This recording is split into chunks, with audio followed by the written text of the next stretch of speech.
뇌는 어떻게 나를 조종하는가 파트 1. 이 책은 상당한 인기에도 불구하고 절판되었다가 최근에 재출간된 책이다. 저자 크리스 나이바이어는 미국 톨레도 대학교의 인지 신경심리학 박사로 22년간 펜실베이니아 대학교에서 교수로 재직하면서 좌뇌와 우뇌의 차이와 의식, 마음챙김 등에 대한 강의를 해왔다. 1990년대 초 신경과학과 불교 사이의 연관성을 알아차리고 뇌의 작동 방식과 선불교의 사상을 함께 연구하는 유일한 교수가 되었다. 이 책은 우리가 너무나 당연하게 생각하는 나라는 감각이 사실은 좌뇌가 만들어낸 환상이라는 점을 밝히는 책이다. 자아의 허구를 통해 우리가 살고 있는 삶은 이겨내고 극복해야 하는 전쟁이 아니라는 점을 알려준다. 또한 언어로 논리적인 근거는 없지만 육감과 직감의 감정 상태로 우리의 행동에 적지 않은 영향을 끼치는 우뇌에 대해서도 상세하게 다루고 있다. 언어를 사용하는 논리적이고 체계적인 좌뇌와 비언어적이고 전체적이며 비논리적인 감각의 우뇌가 조화롭게 활용되기를 바라는 바람을 밝히고 있다. 책을 통해서 저자가 말하는 뇌와 의식에 대해 살펴보자. 저자가 마음의 작동 원리에 흥미를 갖기 시작한 것은 그가 20살 때 아버지가 돌아가신 후였다. 당시 세상은 마음이 어떻게 뇌를 통해 작동하는지를 규명하려고 노력했다. 신경심리학은 우리가 세상을 경험하는 방식과 뇌의 구조 사이에 어떤 연관이 있는지 연구하는 학문이다. 이 분야의 학자들은 뇌의 특정 영역에서 특정 기능이 작동한다는 것을 성공적으로 밝혀왔다. 그런 발견에도 불구하고 이런 사실들이 저자의 슬픔에는 해결책이 되지 못했다. 그러다 저자는 동양의 가르침에 눈을 돌리게 되었다. 불교와 도교를 비롯한 동양의 사상에서 말하는 개념들이 뇌과학에서 밝혀낸 사실들과 충격적일 정도로 일치한다는 점을 발견한다. 그 이후 저자는 신경과학과 동양 사상의 연결점을 찾고 선불교와 뇌과학을 강의하는 교수로 활동해 오고 있다. 최근에 여러 연구소에서는 동양의 각종 수행법으로 얻을 수 있는 긍정적인 효과들을 보고하고 있다. 이제 학자들은 명상이 주의력을 개선하는 데 효과가 있다고 인정하고 있다. 하버드 대학교의 신경과학 교수 사라 라자르는 장기간 명상 수행을 한 사람들이 일반 사람들보다 대뇌 피질이 두껍다는 사실을 밝혀냈다. 또한 라자르 교수가 촬영한 50세 명상가의 전전두엽은 25세 젊은이의 것과 비슷하게 나왔다. 심지어 8주 동안 마음챙김 과정에 참여하는 것만으로도 뇌에 긍정적인 변화가 있는 것으로 나타났다. 태극권도 비슷한 효과가 있는데 혈압을 낮추고 인지기능을 개선하는 효과까지 다양한 방면으로 영향을 미친다. 카네기 멜론 대학교의 데이비드 크레스웰 교수의 연구에서는 참가자들이 겨우 3일간의 마음챙김 명상에 임했을 뿐인데 뇌에 변화가 생겼고 염증 수치도 저하된 것으로 나타났다. 저자는 이런 증거들이 동양의 깨달음의 토대가 되는 어떤 인식을 뒷받침하는 결과일지 모른다고 보고 있다. 그 어떤 인식이란 바로 우리가 나라고 생각하고 있는 자아라는 것이 실제와는 그 무엇이 아니라 오히려 소설 속 등장인물과 같은 허구에 더 가깝다는 사실이다. 한마디로 말하면 우리가 나라고 믿고 있는 나는 사실 실제가 아니다는 것이다. 이 책을 통해 저자는 우리가 나와 동일시하고 있는 자아가 실제하는 것이 아니라는 주장을 뒷받침하는 다양한 연구 결과를 살펴보고 그 부분을 이해하기를 바라며 책을 시작한다. 우리는 자아를 진정한 나라고 생각한다. 이 개별적 자아는 생각, 감정, 행위를 경험하면서 통제한다. 이 조종사 자아는 자신이 인생이라는 쇼를 주도한다고 생각한다. 그러나 동양으로 넘어가면 불교, 도교, 힌두교의 불이 이론노는 입장이 다르다. 자아, 에고 또는 나 등 어떻게 불리든 이 나라는 개념을 허상으로 본다. 불교에서는 이런 입장을 쉽게 설명하기 위해 공이라는 표현을 쓴다. 그러나 서구식 교육을 받은 사람이라면 이 개념을 받아들이기 쉽지 않다. 그러나 저자는 생각이 자아라는 현상을 만들어내는 것이라고 말한다. 그리고 불교, 도교, 힌두교에서 이미 2500여 년 전부터 강조해온 이 명제를 이제서야 신경과학과 심리학이 따라잡고 있다. 그러나 우리는 아침에 눈 뜰 때부터 잠자리에 들 때까지 종일 나라는 존재를 느낀다. 그래서 이 주장을 더 받아들이기 힘들다. 신경과학의 눈부신 발전 덕분에 우리는 뇌지도를 갖게 되었다. 뇌에서 언어 중추가 어디인지, 안면 중추가 어디인지, 타인의 감정을 이해하는 중추가 어디인지 등이 밝혀지고 있다. 그러나 아직도 밝혀지지 않은 한 가지가 있다. 바로 자아의 위치이다. 우리가 이 자아의 위치를 찾지 못하는 것은 어쩌면 자아가 뇌에 위치하지 않았기 때문인지도 모른다. 자아의 위치를 알아내는 것이 왜 중요한가? 그것은 이 실수, 즉 신기루 같은 나라는 느낌이 우리의 마음을 괴롭히는 첫 번째 원인이기 때문이다. 몸의 통증과 마음의 고통은 다르다. 고통, 괴로움은 오직 마음에서만 일어나는 걱정, 분노, 불안, 후회, 질투, 창피함 같은 온갖 부정적인 정신상태를 표현하는 말이다. 자아라는 허상을 만들어냈기 때문에 이런 갖가지 고통들이 생겨났다고 저자는 설명한다. 1장 내 머리에 거짓말 장치가 있다. 뇌가 만드는 합리화의 세계. 우리의 뇌는 대칭인 좌우 반구로 나뉘어져 있고 그 좌뇌와 우뇌의 중간에 뇌량이라는 큼지막한 신경 섬유 다발로 연결되어 있다. 1960년대에 심한 간질 환자들의 증세를 완화시킬 목적으로 이 8억 개에 달하는 신경 섬유들을 절단하는 실험적 수술이 이루어졌다. 좌뇌와 우뇌는 각기 다른 역할을 수행하지만 둘은 평상시에 끊임없이 서로 소통하고 있다. 그런데 이 뇌량을 절단하여 둘 사이의 연결이 파괴된 분리뇌 환자들에게는 특이한 증상들이 나타나게 되었고 그 결과 우리는 좌뇌와 우뇌의 기능적 차이를 알 수 있게 되었다. 좌우 반구는 몸을 교차로 지배한다.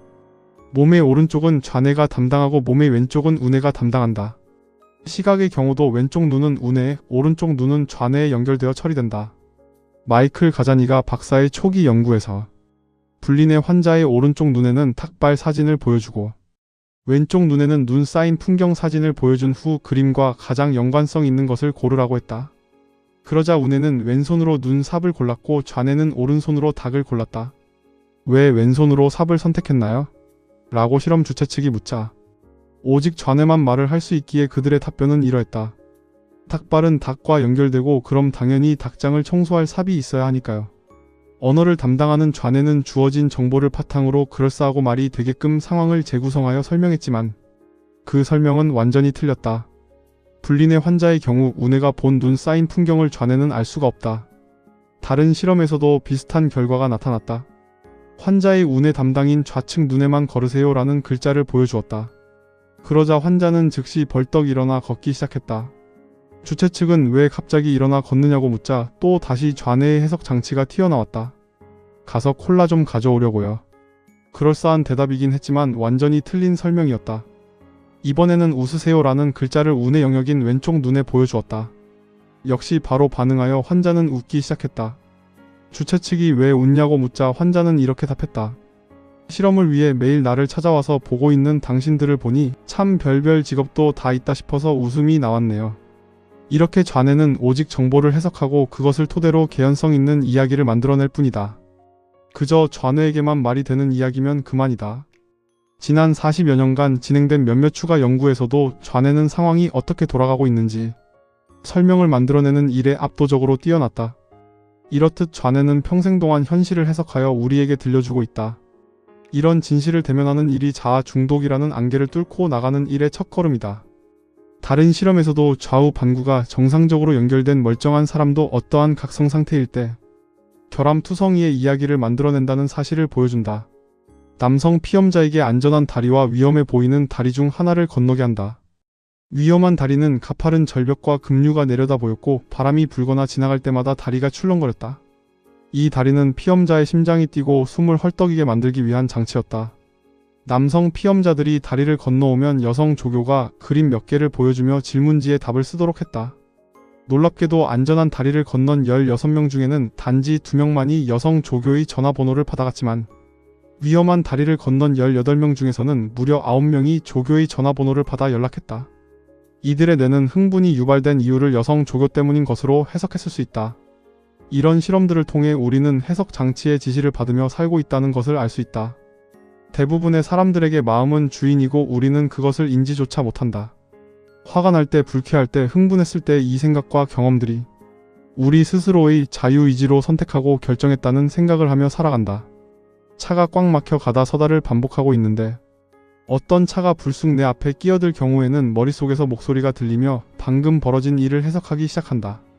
이 마음의 속삭임은 보통 해석이다.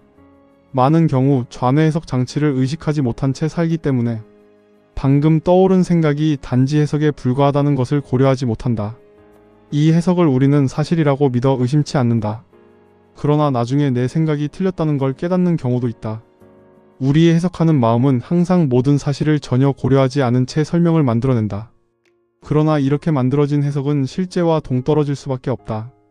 이런 사실을 동양의 영적 전통에서는 2500여 년 동안 계속 얘기했던 것으로 특히 불교의 전통에서는 자아가 그토록 진짜 같지만 실은 지어낸 것이라고 분명하게 말한다.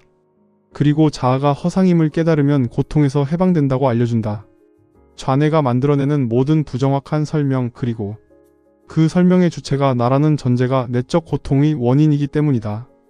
이 좌뇌 해석 장치는 항상 켜져 있고 맘대로 끌 수도 없지만 일단 그것이 끊임없이 작동하고 있다는 걸 한 번이라도 눈치챈다면 자신과 세상을 바라보는 새로운 시야가 트인다. 그러면 해석이 만들어낸 이야기들이 이전만큼 우리의 정신과 감정을 강하게 흔들지 못할 것이고 결과적으로 고통은 감소될 것이다. 2장 당신은 누구입니까? 만들어진 자. 뇌는 어두운 두개골 안에 갇혀 있다. 그리고 감각기관을 통해 뇌에 전달된 극히 제한적인 정보들을 분석하고 상황을 파악하고 이해하기 쉽게 이야기를 만들어낸다. 좌뇌는 우리의 경험을 끊임없이 분석하고 진실과 무관하게 현실에 관한 이야기를 만들어낸다. 이때 좌뇌가 주로 사용하는 도구는 언어와 범주이다. 이것이 내면 세계를 이해하기 위해 사용될 때 결정적으로 자아라는 느낌을 만들어낸다. 좌뇌가 언어를 담당하고 있음을 발견하게 된 것은 루이 빅토르 르보흐냐의 사례에서였다. 그는 30살의 원인을 알 수 없는 일로 말하는 능력을 상실했다. 듣고 이해하는 것은 가능했지만 유일하게 발음할 수 있는 말은 탄뿐이라 그는 탄이란 별명으로 불렸다. 그가 죽은 후 과학자 폴 브로카는 탄의 뇌에서 좌뇌 전두엽이 손상된 것을 확인했다. 그 발견으로 그곳은 말하기를 담당하는 부위임을 알게 되었고 그 후로 그곳을 브로카 영역이라 불리게 되었다. 이후 진행된 연구들과 함께 이 사례는 좌뇌가 언어에 큰 영향을 미친다는 증거가 되었다. 또한 머릿속에서 혼잣말을 할 때에도 좌뇌의 기능이 발휘된다는 점이 흥미롭다. 우리는 다른 사람들과 소통할 때뿐만 아니라 자기와도 말로 소통한다. 바로 생각의 형태로 소통한다. 이러한 내적 독백이 자아라는 신기루를 창조하는 핵심 역할을 한다. 언어는 일종의 지도를 그려가는 과정이다. 지도가 그림이라는 상징을 이용하여 어떤 장소를 대변하듯 언어는 단어라는 상징을 이용하여 다른 것을 대변한다. 언어가 다른 사람과 소통하는데 매우 효과적인 도구라는 것은 분명하지만 좌뇌는 언어에 너무 의존한 나머지 현실을 그린 지도를 현실 그 자체로 착각하기 시작한다. 좌뇌가 이야기를 창조하고 종종 그 진위 여부를 따지지도 않은 채 그것을 완전히 믿는다는 점은 중요하다. 머릿속에서 쉴 새 없이 떠드는 목소리와 자기 자신을 동일시하는 것은 지도를 실제 장소로 착각하는 완벽한 사례다. 바로 이 오류 때문에 자아라는 환상을 알아차리기 어려운 것이다. 또 한 가지 중요한 점은 지도라는 것은 필연적으로 상세한 세부사항을 놓칠 수밖에 없다는 점이다. 지도는 세부사항을 생략해야만 한다. 그런데 지도를 그것이 표현하는 실제 장소라고 착각하는 순간 유용성은 사라진다. 똑같은 이유로 언어는 유능한 도구이지만 그것이 주인이 되면 곤란하다. 머릿속 목소리를 진짜 나로 착각하는 순간 도구가 나를 사용하는 상황이 펼쳐진다. 언어는 일종의 이야기를 만들어내며 이 이야기에 우리의 기억과 머릿속의 명령센터가 존재하는 듯한 감각이 합쳐지면 모든 사람이 겪는 자아라는 환상이 창조된다. 단어를 그것이 가리키는 실체로 오인하는 것과 똑같은 방식으로 언어를 기반으로 한 생각 덩어리인 허구적 자아를 진짜 나로 착각하게 된다. 언어는 우리의 현실 지각에 상당한 영향을 미친다. 심리학자 엘리자베스 로프터스가 진행한 연구가 있었다. 사람들에게 가벼운 접촉사고를 보여준 후 두 집단으로 나눠 질문을 했다. 한쪽에는 찻길이 충돌했을 때 속도가 어느 정도였냐고 물었고 다른 한쪽에는 찻길이 접촉했을 때 속도가 어느 정도였냐고 물었다. 답변은 전자가 후자보다 확연하게 빠른 속도였다고 대답했다. 제시한 단어에 따라 피험자의 답변이 영향을 받은 것이다.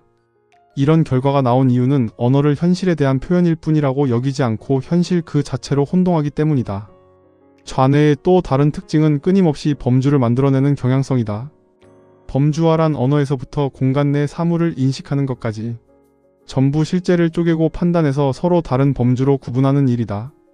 이 범주는 좌뇌가 차이를 분별하고 서로 반대라는 개념을 창조하는 기반이 된다. 생물학자에게 포유류라는 범주는 유용하다. 이 범주는 오직 마음속에서 우리가 그것을 인지할 때에만 어떤 것으로 존재한다. 그런데 문제는 이것이 실제로 존재한다고 믿을 때 발생한다. 대학교를 보여달라고 할 때나 국가를 보여달라고 할 때 그것들은 일반적인 물체처럼 존재하지 않는 추상적인 범주이기 때문이다. 이런 관점으로 보면 나를 언어로 표현하는 것은 범주적인 가상인물에 불과하다. 나이와 직업 그리고 성별로 범주화해서 나라는 사람을 구분한다. 그러나 우리는 똑같이 범주적 가상 존재인 대학교나 국가는 추상적인 대상으로 인지하지만 나라는 존재는 추상적인 것이 아니라 실제한다고 전적으로 믿는다. 그 결과 우리는 좌뇌 해석 장치를 주인으로 모시면서 의도치 않는 상황을 마주한다. 범주는 마치 모래사장에 선을 긋고 원래 하나였던 것들을 둘로 나누듯이 만들어진다. 그런데 이 선을 어디에 그을지를 정하려면 판단이 필요하다. 그러므로 이 해석 장치를 의식하고 있으면 그 해석을 심각하게 받아들일지 말지의 선택권이 생긴다. 모든 사람의 뇌는 끊임없이 해석 활동을 한다. 그런데 그 해석은 매우 주관적이며 부정확하고 어떨 땐 완전히 틀린다. 이 진리를 깨달은 사람은 자신의 해석과 현실을 구분한다. 이 자각은 우리의 머릿속에서 끊임없이 일어나는 평가에도 우리가 심각해지지 않을 수 있게 해준다. 그리고 좌뇌는 생각을 창조하는데 그치지 않는다. 생각들을 모아서 그룹을 만들고 좋아하는 것들과 싫어하는 것들 등으로 묶는다. 이를 신념 체계라고 한다. 그런데 사람마다 각자 믿는 바가 다르고 이 신념 중에는 우리가 바꾸고 싶어도 바꾸는 것이 불가능한 신념들이 있다. 세계 도처에서 발생하는 극심한 고통들이 결국은 서로 대립하는 신념 체계 때문이라는 것을 우리는 목격한다. 좌뇌는 세상에 대한 가설을 만들고 마치 정말 그러한 것처럼 느껴지게 만든다. 좌뇌가 신념을 창조하고 유지한다는 사실을 알고 있어야만 나의 신념만이 옳다는 집착에서 벗어날 수 있다. 3장 생각이 멈추지 않는다. 과몰입하는 좌뇌. 저자는 좌뇌가 언어, 범주와 믿음, 판단이라는 도구를 매우 능숙하게 사용한다는 점에서 패턴 생성 기계라 부른다. 범주나 신념과 마찬가지로 사람들은 패턴 역시 실제 현실이 아니라 우리의 마음속에만 존재한다는 사실을 완전히 까먹고 산다. 패턴을 발견하는 능력은 우리가 세상과 교류할 때 너무나 당연히 사용하는 것이어서 좌뇌가 그 일을 하고 있다는 것조차 알아차리지 못한다. 책을 읽는 행위도 패턴을 발견하는 과정이다. 좌뇌를 다친 환자는 문법도 철자법도 잘 틀렸는데 이것은 맞는 패턴과 틀린 패턴을 구분하지 못했기 때문이다. 철자법도 패턴을 읽어내는 능력에 의존한다. 실제로 다양한 언어권에서 난독증 환자를 조사했더니 뇌의 좌측 방구가 상대적으로 작았고 표면도 정상인과 달랐다. 심리학계에서 뇌가 패턴을 인식한다는 사실을 처음 공식적으로 인정한 건 헤르만 로우샤흐 박사의 연구팀이다. 그는 1920년대에 잉크 반점 검사를 고안해냈다. 일명 로우샤흐 검사에서 사람들에게 잉크 얼룩을 보여주고 거기서 무엇이 보이는지 묻는다. 이 검사로 밝혀진 사실은 패턴 인식 장치가 무작위한 것에서도 언제나 의미를 만들어내고 무언가를 발견한다는 사실이었다. 여기서 있지도 않은 패턴을 본다는 것은 좌뇌가 우리의 마음속에 일관적으로 등장하는 호불호, 판단, 신념을 기억했다가 이것들을 인식하는 하나의 관찰 지점을 발견한다는 것이다. 그리고 이 모든 것을 엮어서 나라는 이름의 패턴을 본다. 좌뇌는 무작위의 혼돈 속에서 어떤 패턴을 찾는다. 그리고 그것을 근거로 마음은 이야기를 지어내고 이것은 불필요한 고통, 불안, 우울을 유발할 수 있다. 신경 전달 물질도 패턴 인식 능력에 영향을 끼치기도 한다. 좌뇌는 도파민이 우세하며 우뇌는 세로토닌과 노르에피네프린이 우세하다. 도파민 수치가 높으면 패턴을 찾는 경향성이 높다는 연구 결과가 있다. 혈중 도파민 농도를 높이면 아무것도 없는 데서 패턴을 보기 시작하며 패턴 지각 능력이 높아졌다. 또 다른 연구에서는 자아가 위협을 느끼면 패턴을 찾아내는 경향성이 증가한다는 연구 결과도 있었다. 이 모든 이야기의 핵심은 우리 모두의 어깨 위에 우주에서 가장 진보된 형태의 패턴 인식 기계가 정체를 숨긴 채 작동하고 있다는 점이다. 좌뇌의 패턴 인식 기계는 항상 작동하는 일종의 생물학적 기능이며 사실상 멈추는 게 불가능하다. 하지만 그렇다는 사실을 아는 것만으로도 모든 것이 좀 더 괜찮아진다.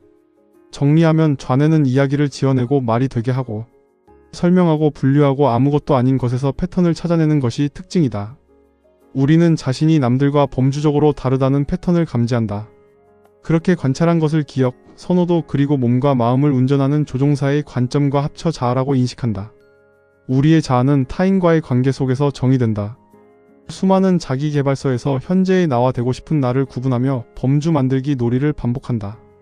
더 나은 내가 되고자 그렇지 않은 나를 배척하는 과정에서 슬픔, 실망, 고뇌라는 감정들이 만들어진다. 좌뇌를 나로 믿는 행위는 오리온 자리가 실제로 독립적인 존재라고 믿는 것과 다르지 않다. 사실 별자리는 특정한 각도에서 보이는 집합일 뿐이며 거기에 마음이 어떤 패턴을 보고 오리온 자리라고 이름을 붙였을 뿐이다. 또한 자아는 매일 고치고 개선할 거리를 찾아 헤맨다. 좌뇌는 현실을 있는 그대로 받아들이지 않는다. 현실을 끝없이 해석하고 왜곡하는 일에 매달린다. 인간이 경험하는 수많은 고통이 실은 좌뇌에 편향된 사고 때문이지만 우리가 우뇌를 자각할수록 삶의 균형을 되찾기 시작한다.